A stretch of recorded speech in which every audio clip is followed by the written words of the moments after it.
সামনের জনের কথা চুপচাপ মেনে নেওয়া বা জোর করে নিজের মতামত সামনের জনের উপর চাপানো, দুটোই একটা কমিউনিকেশনকে নষ্ট করে।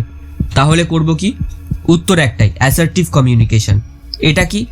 না তো তুমি সামনের জনের উপর চিৎকার করবে, আর না চুপচাপ সহ্য করবে। নিজের কথা স্পষ্টভাবে বলবে, কিন্তু সামনের জনকে অসম্মান না করে, কারণ আমিও ইম্পর্টেন্ট, তুমিও ইম্পর্টেন্ট। এই অ্যাসার্টিভ কমিউনিকেশন তোমার মধ্যে কনফিডেন্স তৈরি করে, কারণ এটা তোমায় কোনো ভয় ছাড়া নিজের মতামত বলতে শেখায়।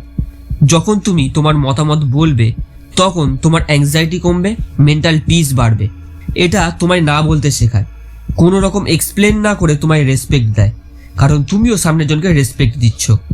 এই অ্যাসার্টিভ কমিউনিকেশন প্রবলেমে রিয়্যাক্ট না করে তাকে সলভ করতে শেখায়। আর যখন তুমি ভিতরের ডাউটগুলোকে সামনের জনের কাছে সম্মানের সাথে রাখবে, তখন ভুল বোঝাবুঝি কমে, বিশ্বাস তৈরি হয়, সম্পর্ক টেকে। যখনই তুমি কারোর সাথে কথা বলবে, তখন না চুপচাপ সব মেনে নেবে, আর না তার উপর চিৎকার করবে, রাগ দেখাবে, বরং সামনের জন্য সম্মান বজায় রেখে নিজের ডিসিশন বলবে।